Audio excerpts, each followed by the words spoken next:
It seems that YouTubers are getting much more entitled over time and out of touch with reality, and that's why I'm going to be breaking down the most entitled YouTubers in today's video. I'm Mackenzie, and make sure to subscribe and check us out on social media if you're new here. In at number 10, James Charles. James Charles has been called entitled for years now, and it's one of the contributing factors that led to his downfall in the 2019 Bi-Sister scandal. And the claims of entitlement are now coming back with his current scandal, where he's been accused of sending inappropriate photos over Snapchat. James's response to the situation is getting called out by many. The apology video he uploaded was called "Holding Myself Accountable," but many think it's too little too late, and James needs jail time because of his actions. As well, many are pointing out how entitled James was to do this behavior again, when this exact behavior, where he was using his power over people to get them to see him, romantically, is why he was originally cancelled in 2019. And to many, it feels like James believes that he's invincible and can do whatever he wants with basically no repercussion. In at number 9, the Ace family. The Ace family, more specifically Austin McBroom, was called out after he told fans that they should be paying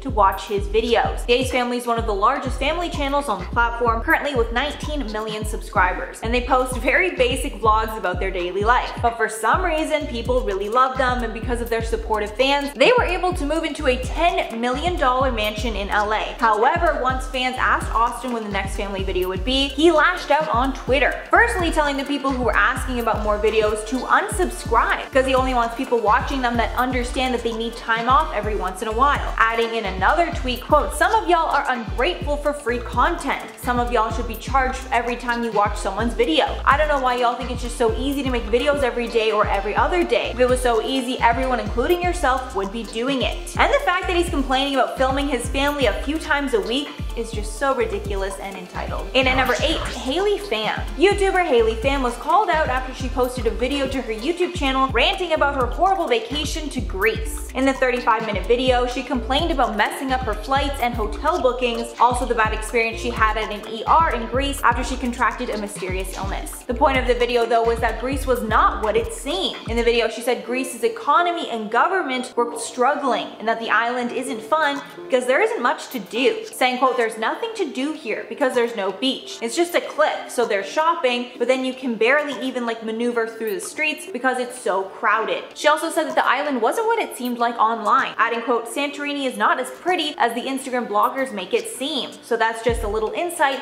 in case you were wondering." Because I feel like that's pretty surprising to a lot of people to hear because it's on a lot of people's bucket lists. So that's just my review of it. After the video was posted, it was flooded with dislikes and people calling her entitled. She later deleted the video. In at number 7, Tana Mojo. Tana Mojo has been called out a lot in the past for entitled behavior. The biggest controversy was when she was filming her MTV reality show, and the episode showed her screaming and fighting with her manager Jordan Morona when she didn't keep up her work commitments, as well as being rude when she went to a doctor's office, acting like she didn't want to be there and downplaying the fact that she could have had a serious illness. She later apologized and blamed a lot of her behavior on her mental health, but many felt it was used as a scapegoat. She also has been called out for partying excessively during the pandemic, even though she claimed after one scandal that she'd be stopping the partying to be a good example. Lastly, she uploaded the worst apology video in maybe the history of apology videos last year and still has not addressed the backlash against it. And at number 6, Shane Dawson. Shane Dawson has taken a break from YouTube following his massive scandal. But even before his major cancellation, he was called out for being entitled and complaining about being poor in his series with Jeffree Star. It's a common thing with Shane that he acts poor a lot of times in his videos, even though he lives in a huge mansion and has an estimated net worth of $12 million. In his second series with Jeffree, there's literally a part of the video where Shane is complaining about being so poor compared to other younger YouTubers that started after him, even saying it sucks when he looks at the Forbes list because he's not even close to as rich as some of the other YouTubers. And the fact that he was saying that while sitting in his huge mansion is just ridiculously tone deaf. Like he was complaining that he doesn't have more money, even though I'm sure he's a multi-millionaire. Halfway number 5, Bryce Hall. TikTok and YouTuber Bryce Hall called out Ariana Grande after she threw some shade at influencers who were still partying during the pandemic. Ariana made these comments on the Zach Sang show, where she joked that influencers did not need to go to Saddle Ranch that badly during the pandemic. However, Bryce Hall called her out and said she only made these comments for clout. While on the Hollywood Raw podcast, Bryce said, quote, "She's not wrong, but unnecessary. It's unnecessary to call out a specific group. especially when there's other people doing it. Adding that Ariana did this because, quote, she knew that TikTokers have like a high audience. He continued, she knew a lot of people would agree because there's a lot of people that hate TikTokers especially. I mean, it was obviously like a marketing move. And it's honestly laughable to think that Ariana Grande needs clout from literally anyone, let alone TikTokers. And at number 4, Sway House. The Sway House, which is a TikTok content house in LA, got their power shut off by the city when the house refused to stop partying in spite of the lockdown orders in the city. The TikTokers who live in the house were Bryce Hall, Noah Beck, and Blake Gray,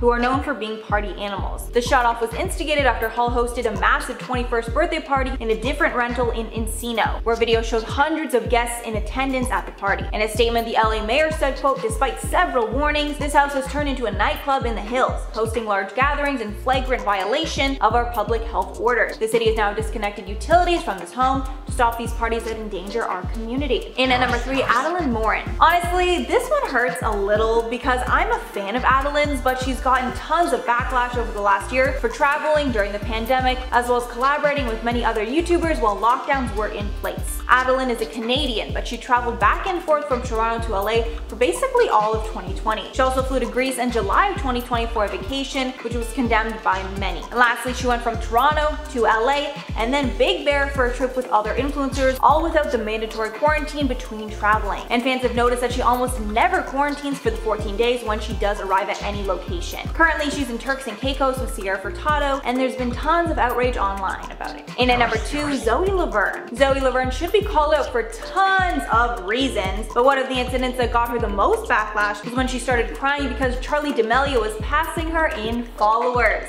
And no, I'm not making that up. She also said about Charli in the video, quote, I just want to prove to this that I'm better than her because I'm Zoe effing Laverne. She went on to rant how she's the face of TikTok and how she wants to wring the company's neck because they have been suppressing her while boosting Charli. And honestly, the entitlement here is just insane. I don't even think it needs to be pointed out how insane it is to have a crying fit over the fact that you're going to be passed in followers. Like, in the words of Kourtney Kardashian, Kim, there are people that are dying. And finally, number 1, Jake Paul. Jake Paul has been on YouTube for years, but he is now making a big change in his career, and he's trying to become a professional boxer. And even though he's only won 2 fights against amateur boxers, his entitlement in the sport is off the charts. And he's now pitting fights against MMA fighters like Conor McGregor, Dana White, Dylan Dennis, Nate Diaz, Michael Bisping, and Ben Askren. He even made an Instagram video calling out these fighters and making fun of them. In a very disgusting move, he also called Conor McGregor's wife a whore in a video where he offered McGregor $50 million to fight him. And I really hope that karma is coming for him for all the trash talking that he's been doing to these fighters. Currently, Jake is scheduled to fight Ben Askren in April,